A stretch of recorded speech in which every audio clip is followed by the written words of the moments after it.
Non-Doc has covered this story pretty closely, but governor, legislative leaders, and crosshairs of Oklahoma County grand jury report. And so a few months back, David Prater managed to convene a grand jury to investigate a bunch of random stuff. So the grand jury investigated this tag agency law that Terry O'Donnell is being indicted over. It also looked at the Pardon and Parole Board. But again, the way this is written, I'm very unclear of kind of who's the good guy and who's the bad guy in this. But basically it said that Stitt put pressure on his Pardon and Parole Board to do something, but it's not really clear what.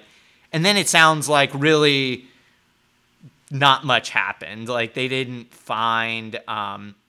it's like there was internal government incompetence. Somebody didn't relay vital information, and somebody got their sentence commuted that probably should not have, who had already been rejected. But it wasn't like Stitt fought for it or anything like that. It was just sort of like a comedy of errors or something like that. Lack of good controls. And I think that was mostly it. So I just wanted to talk real quick because there's another article out about the tag agency deal. And while I appreciate the dogged journalism on this story feels really petty. So Terry O'Donnell is a Republican from Tulsa. He's on the east side of Tulsa. And his wife wanted to inherit a tag agency from her mother, who had inherited it from her mother. So this is like a third-generation tag agency thing, and there is a law that prevents state legislators from running tag agencies, or their families from running tag agencies. And so Terry O'Donnell was just trying to get that changed. And admittedly, there's some conflict there. In the thriving metropolis of Catoosa, as chat mentions. So, I don't even know how many tag agencies there are in Catoosa. Probably not very many. So it probably is pretty lucrative, but also it's probably just that's their business, and, they have a reasonable claim to it. Well, anyway, Terry O'Donnell is, going down hard for this thing. Prater's going after him. I don't know. I mean, if this goes to a jury, who knows? Depending on how good the prosecutor is, but they're going, hard at this dude for, a Catoosa tag agency. Is this the greatest corruption I've seen in state government? No. I mean, I don't think so.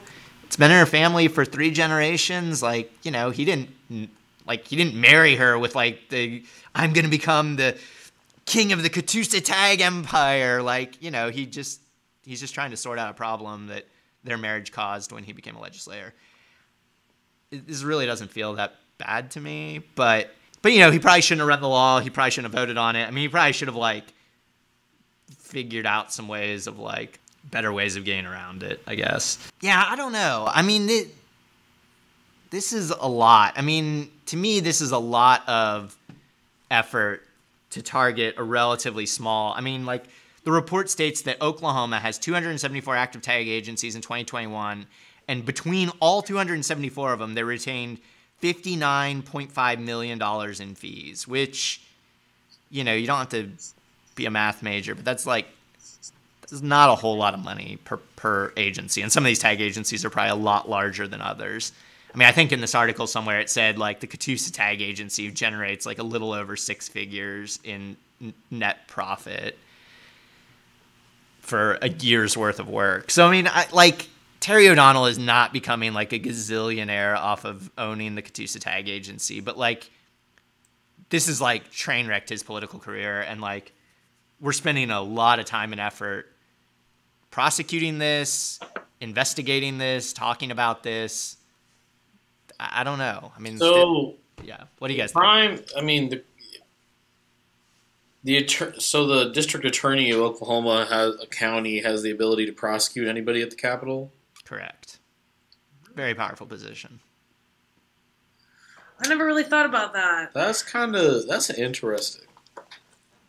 And so the argument that Terry's making is this is politically motivated. That his political enemies, he claims Democrats, but obviously it's other Republicans that have it in for him, that helped figure all, you know, this is going to spread to other Republicans. So, like, I don't know. It just seems, it's really crazy. And there's a lot of people caught up in it. And yeah, I don't know. This is just such a bad, like, it's a bad scandal. Like, it's boring. Like, it's a boring scandal. It's like, messy. Oh my God. Like, is this really an issue that we're having to deal with? I think it is kind of weird about, you know, like, I guess the legislators' families not being able to run a tag agency. There might be some, you know, conflict of interest things at play, but I don't, unless there's, like, money laundering going on, I really don't see, like, a huge issue. It just seems like a lot of energy wasted on some minute detail. Thanks for watching our video. Please give it a like and hit that subscribe button for more content. If you want to engage with us, follow us on Facebook, Twitter, Twitch, and Instagram.